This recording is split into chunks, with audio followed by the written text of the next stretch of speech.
Hi there guys, Sam here. You joined me on my Mark 7 Golf R and I want to show you basically every single service, every single issue, every single good thing, bad thing about my Golf R over the last sort of 5.5 years that I've owned the car and documented on the channel. So as you can see, this is actually the original service book that I got when I purchased the car. Now this car is a 2017 car, it's a Mark 7, so it was basically one of the last Mark 7s before the facelift came out. I purchased this as an ex-demonstrator from Volkswagen in Warrington in Manchester. Yeah, and obviously I have the full invoice for the car and everything sort of shown here, and I actually have like stacks loads of sort of information of everything that's kind of been done in the car because I really enjoyed that stuff, and I find it exciting anyway. I essentially purchased this car pretty much basically new. Yeah, let's go through all the little bits. I mean, when I say stacks of paperwork, yeah, got it all. So let's move you guys over there because there's plenty to talk about. So yeah, I purchased this in July 2017 as an ex-demo.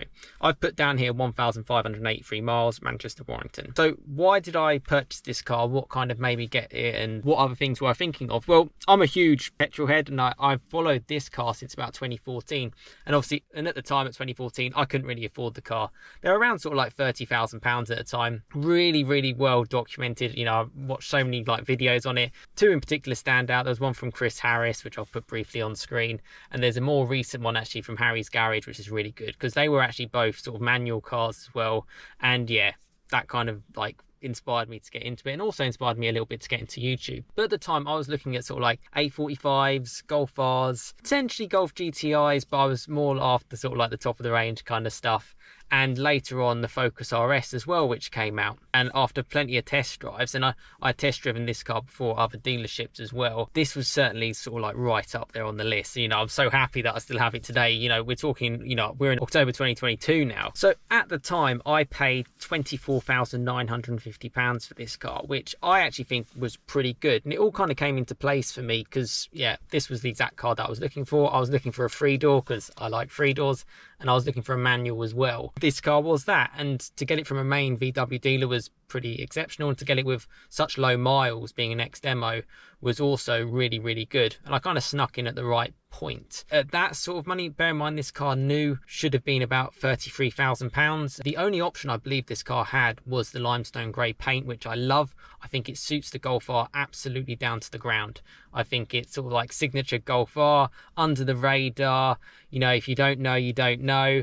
A lot more subtle, and arguably a lot more calmer than say like the GTI. There's less red touches, it's more sort of like blue touches, sort of like chill out, relax. And I like that. But yeah, when you want to have fun, obviously you can go up to like full R mode, I guess, and have some proper fun. So I was pretty happy with that. Took the plunge and bought the car. So how was my kind of like early experience of buying it from like the dealer as well? Well, the dealer was great, to be fair, in Warrington. And you know, I haven't been back there since, but I would recommend them. So happy. The moment like you know, paperwork was done, I remember them turning it into the garage as I was pulling out of my Fiesta ST, just grabbing some food for my other half at the time. And that rear left quarter of it, just as they turned it in, I was like, yeah, that's the one. And that's still my favourite look of the car. I think with the quad tailpipes as well, which I still keep polished. And yeah, the stance of the 3-door, slightly tinted windows, so 65%, not the full like 90% that you can get on these. And it looked super great. And one thing that's super cool with the R's as well is the lights. They have 2 squares on each side, and it actually kind of looks like a freaking Bugatti Veyron if you look at the current Veyron that's out. And that's so cool, and it sort of steps it above any sort of Golf in the range. All other Golfs, even like the GTIs or the Club Sports or whatever, they just have the one sort of square. It wasn't necessarily as sort of like as cool as this, in my opinion. I think this car just looks the nuts. It looks VW sort of like at the top of their game. They gave absolutely everything. But you probably know that if you subscribe to my channel how much I love this car. So anyway, the car was perfect. Day later though, and I was sort of like, oh yeah, I wonder what it's, you know, let's try a few things. And the only thing that really got to me was the fact that if you press like buttons on the steering wheel, like the voice activation, I got a message that said, you know, you have to activate this. And it's the same with Apple CarPlay and Android Auto. And they wanted another 250 quid. So I called up VW and they basically said, yeah, you need to activate it, which I felt was a little bit disappointing. I am quite a tech heavy car guy, I suppose. And, you know, I do like think I know about my cars.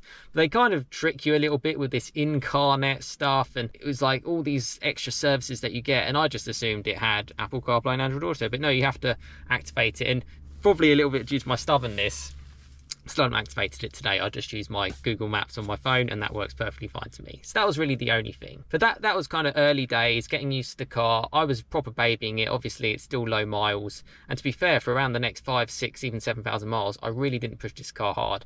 I was really gentle on it. And in fact, I actually at one point managed 50 miles per gallon because I was in 6th gear, sort of cruising it, taking it properly easy. That's how I kind of enjoyed the car. But initially, after sort of like the first couple of months, I wasn't massively enjoying the car, and that was the honest truth. And, you know, I had a Fiesta ST beforehand, a Mark 7, which was super fun. And this car is obviously a lot heavier, being four-wheel drive, and a lot more sort of compliant and composed. And yeah, it didn't have that fun factor. And also I had spent obviously well over double what my Fiesta ST was worth, so, and I wasn't necessarily getting sort of double the fun, I guess. I was basically planning on selling it. I was like, you know, this isn't doing it for me, and I'd recommend this for everyone as well. Don't think that a car is going to like make you happy. Happiness equals reality minus expectations. Whatever the reality is, you should just kind of be happy with it. That's how your life should be. You shouldn't be dependent on other things making you happy. And that's kind of where I was getting to. So I was pretty sure I was going to get rid of the car. You know, I'd got it for a good price. I could obviously get rid of it at a good price as well. But I sort of felt, you know what, that's a bit selfish, Sam. A lot of people would love to have this car. You've dreamt of having this car. So why not share it? You know, you've seen YouTube videos. There was other YouTubers that were doing stuff on the Golf R as well. I believe there's a YouTuber, I'm going to say his name was JK. I'm going to say, not Jamiroquai. And he documented some stuff on the Golf R, and I was just like, you know what, to be honest with you, I think I can document this in a different way, my own unique way, and get the information that I hope helps other people out. So I did, and you know, I'll show a clip now, and yes, I may look about 15 years old, but I was 27 at the time, and that was kind of like my first kind of video, just showing you a little bit about the car. And that's how the YouTube channel started, and it built up from there. And obviously today I'm heading up towards 4,000 subscribers, so massive thank you. And do subscribe and like and all that kind of stuff. It does help the channel greatly, so thank you for that, and thank you for all the support that I've kind of had over the years. So I began documenting the car and sharing a little bit about it, but we've got this stack of paperwork to go through, so let's tell you what happened. So this car does have a full main VW history, which, yeah, it's quite cool, because, you know, it's just good to kind of keep that in. I like kind of like documenting it and printing everything out. So the first thing that you have to do in the car is, after the first year, is a minor service, so an oil filter essentially. And I got this done at VW at about, well, what does it say here? 10,000 miles I've done, 10,900 miles, and I paid £207 for my oil and filter service. And yeah, that was that. I don't think there was any real issues. I think in general I was always kind of worried, like I said, like, don't wash the car or anything, and I don't think it was on this time. There was an occasion where the engine was proper hot, and it clearly had been given a hard time. It'd been ragged around a lot. So yeah, that was that. So oil and filter service done in 2018. That was fine. Next thing that happened, April 2019, wheel refurb. These are diamond cut alloys, and I had done it in quite a bit, so that got refurbished at a place in Milton Keynes, and that actually came up really well, to be fair. Basically what VW kind of recommend is it's basically 2 minors major, 2 minors major, and go through that. So this was another minor service, oil filter service, and this is when it got a little bit kind of strange, I guess. Oh, for the wheel refurbishment, by the way, I paid £78. Obviously, prices are going to be slightly different now, but it just gives you an idea. As we kind of go through, I've obviously got all my little health checks and things of like completed work. It says like the tyre wear. So I then had another oil and filter service in 2019, and that was at 18,771 miles. And I mean, I don't know if they did anything extra, because this one was £285. I mean, that's quite significantly more than the last one. I wasn't expecting that, but hey, I paid it. And that was actually the one which I think they ragged the car around a little bit as well, so wasn't best pleased. But that was that done. Later that year, in November 2019, I then fitted 4 new Michelin PS4 tyres. So it comes with Bridgestone Pretenders. The PS4 tyres are amazing, like seriously amazing. And I believe actually at the time, because it was later on in 2019, I paid about £350. I got it down by a company called Black Circles, and they just fit it. You know, you just pick your garage and they'll fit the tyres. And the good thing about the 4-wheel drive is that the actual tyre wear I found to be really, really good. Any front-wheel drive car, whatever you do, you're going to be replacing the fronts way before you replace the rears. And what I found with this, because of just the nature of where I drive really, I got the fronts down obviously to quite low at about 24,000 miles of having the car, you know, original new from new tyres. And the rears actually were quite nicely worn as well. So it wasn't a case of like, oh, just replace the fronts and save the rears, get them all done at once. And like Michelin often do like 3 for 4 kind of deals. So it's quite good. Get that done, get everything sort of like aligned with it as well, do the wheel alignment, everything. So that was done, and I still have those tyres on today, and a tyre I would massively recommend. And yeah, actually then a couple of months later, just before you know what happened, so February 2020, I had the 4-wheel alignment, and that was done by Natural Tyres and Auto Care. It was actually quite a good price as well. It was about £40 or so. Something that I would recommend, because, you know, people don't often think that wheel alignment makes a big difference. It definitely does. I'd hit a pothole when it was well out, and also by having new tyres, if you don't keep things aligned well, you affect fuel economy, you affect the way the car drives. It's something that you should probably do every at least couple of years, or when you hit something hard and you know it, you'll know it with your steering wheel, it will feel completely out. So after that, we obviously experienced COVID, so there was a little bit of a break, and my car was originally due an MOT, which was then pushed back by 6 months because of obviously what was going on. But in July 2020, I needed my sort of major, well, not major service, but certainly at least a Haldex needed to be done. So that's what I did. I got an oil and filter service plus the Haldex, and I also replaced the front and rear wiper blades. The front had been split. The rear wiper on all, I'm pretty sure all Golfs, it just squeaks all the time, makes a horrible noise when it's dry. But I paid £407. I didn't have the best of experiences at VW there. Again, the engine was quite hot. They charged me for things that I definitely didn't ask for. Like, they charged me for, like, you know, like that little additive for the fuel, and I didn't ask for it. But the wiper blades and everything was all good, and yeah, that was all final genuine parts. And the most important part of it was to get the Haldex done, which it was. So that was all kind of completed. Something that you can sometimes forget about. You have to kind of ask them for it. Then I had its first MOT, which was fine. Following year, I fitted, I just had a brake fluid change, and that was because the brakes weren't feeling that great. Brake fluid change, again, something that they're never going to like pull you up on. You just kind of have to know yourself by kind of checking the car out and sort of feeling it. But those are some of the things that kind of come to my mind. Obviously MOTs, it passed absolutely fine, because yeah, I look after the car really, really well. Yeah, the brake fluid change at VW, again, I just randomly got a brake fluid change. Basically, it was £69 they charged me. And yeah, that was a Volkswagen as well. So that was done in May 2021. Then in September 2021, I had a major service. So I gave it, so that's sparks, that's the oil filter, air pollen filter, everything. And that was done at VW as well. Again, an important thing to do, because you should always sort of, the oil filter is mainly the most important one, but yeah, getting your sparks done on sort of like the major one is quite important. And I've heard a little bit about maybe the coil packs need to be changed on this. Mine haven't. That's just something to potentially bear in mind.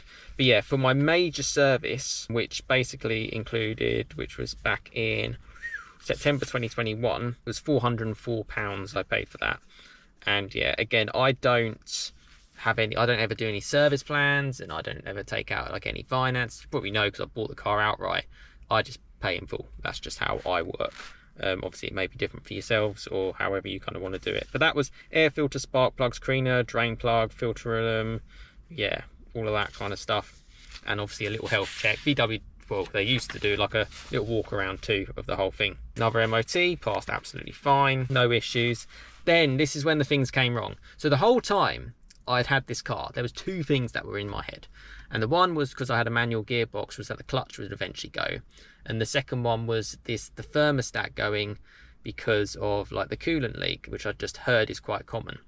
And essentially I felt the clutch slipping at about 35,000 miles, and this was back in sort of December 2021. And basically at about 3,000 RPM, if you're 3rd gear or above, put your foot down, the revs would just suddenly spike. So they would spike up, but you wouldn't actually go anywhere, and then it'd spike back down. Basically classic signs of the clutch slipping. No doubt it was slipping, which was a shame, because I do, as you can probably tell, I do look after this car. So that was done, and I needed to get that replaced. So I went to a company called Vagtech in Milton Keynes. That was the one that I just heard was recommended to me. Yeah, labour to fit the clutch in its own was £490. to get the genuine clutch kit was £285 and the slave cylinder was £54. So my total bill was £996, the biggest bill I've ever had to date for any car I've ever owned. So nearly £1,000 on the clutch. But the clutch was genuine VW. It was a revised clutch as well. So my was a 2017 car. VW revised it in late 2018. Probably last revision I'll ever do, because they don't make the manuals anymore. Certainly not in Europe. They do in America still for the Mark 8. So yeah, £996 out of pocket, but I had a new clutch and it did make a big difference, and I take it a little bit easier now. And one thing on the clutch for the manuals, I know a lot of people have DSGs, and arguably DSG is probably a better version to go for. Other than having a DSG oil service thing, they're bulletproof. You know, they can even take more power if you want to, whereas manuals really can't. When you're sort of like at slow speeds with this clutch, I found sort of below, I'm going to say below 3,000 RPM, the clutch is really, really nice to use, and it's really, and it's got very short gearing as well, so you can get through the gears all nicely.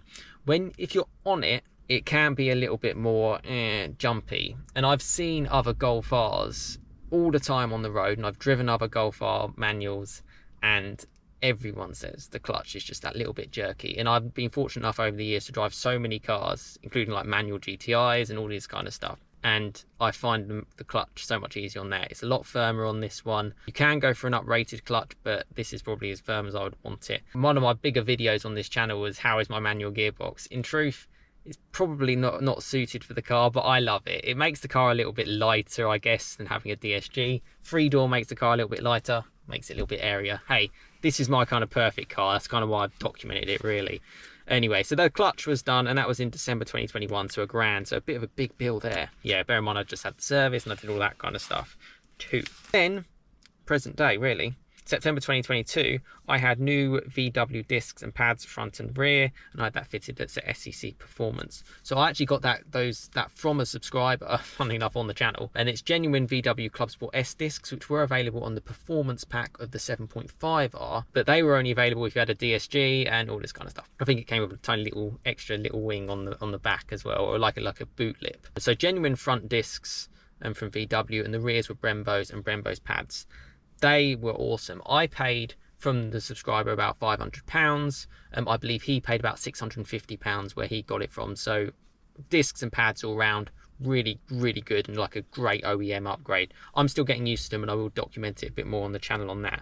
But for labour to fit that, it was £170 at SCC. So that's what they charged me. So about probably 2 hours labour. And yeah, that was all good. And I said to them, does it need a brake fluid change? And they were really good, actually, to be fair, the guy on the phone, because I would have happily probably done it. And he was just like, no, if you've got it done in the last year or two, you don't need it, genuinely. And I had my brake fluid done in 2021, so it's like, okay, it's probably going to be okay. So that's great. Then I had my oil and filter service at VW. This is when things got a little bit not so good, and I probably will do another video just saying how I found servicing at VW and all that kind of stuff. Yeah, so I paid £209, which again is one of the lower ones that I paid. Oil filter service, nothing major, and they gave me a little printout of the health check as well, which I had to beg them and ask them to send me. But during this period, I'd noticed, and I documented on the channel, that the coolant was getting a little bit low. I topped it up and I was monitoring it, but I was kind of like, you know what, if it's just a slow leak, I might just be able to get away with it for a little bit longer. In hindsight, I should have just jumped on it straight away and got the thermostat replaced, but I didn't. So there you go. That visual health check that they did, because they did a proper one, they should have spotted that it was leaking 100%, because that was done, and literally the week later, coolant gushing out of my car. Absolutely gushing out of my car. So that was really disappointing from VW. They should have spotted it, and they should have given me the advice to say this needs to be changed. Even if I don't get it done by them, it needs to be changed. So it messed me around quite a bit, that one, which was disappointing. So that was the last thing that I had to do, was the thermostat needed replacing. So this was the second big issue that I knew would eventually happen. Now, what I've heard is they have had revised parts for the thermostat, so many different revisions, because it's such a common issue. This was genuine, it was all this kind of stuff. I didn't know really the price. On the phone, they quoted me sort of like £400 to £500, but I was kind of like, I'd heard it's going to cost me about 600 to 800. Yeah, so this cost me, as I've documented on the channel, £786, and that was for the thermostat housing to be replaced, that was for the water pump to be replaced. I had a union seal and an adapter that needed replacing next to the turbo because that had split as well, and obviously to top up the antifreeze. Labour, it's a full day's labour, and obviously the parts and VAT, that was it, £786. And that's where we are today. I have my MOT coming up shortly, and during that MOT I'll do a wheel alignment check, and I'll probably get the wheel alignment done. My car feels fine, but I was like, may as well get it done. If anything goes wrong, I'll let you know, and that's going to be done at just an independent garage as well. And I do that for MOTs as well because they're far better value. I pay about £35 for my MOT rather than the 55, which say VW will charge you or other independents would charge you.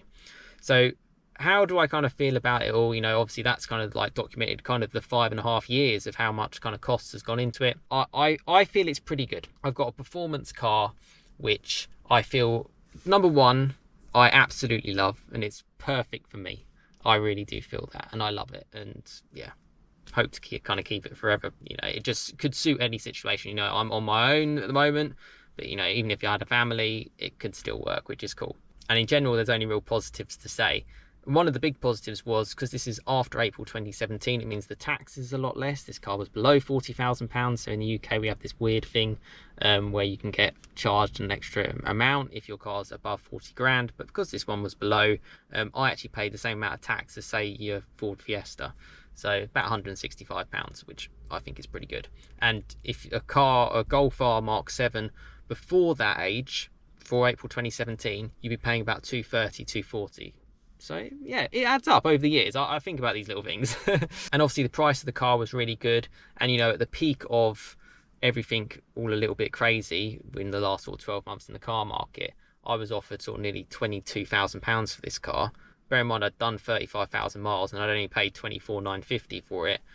I think that's pretty good. And even today, I'd probably get, you know, near towards 20, maybe 19,000 for the car, 42,500 miles, obviously full VW history, all those things done, all that work.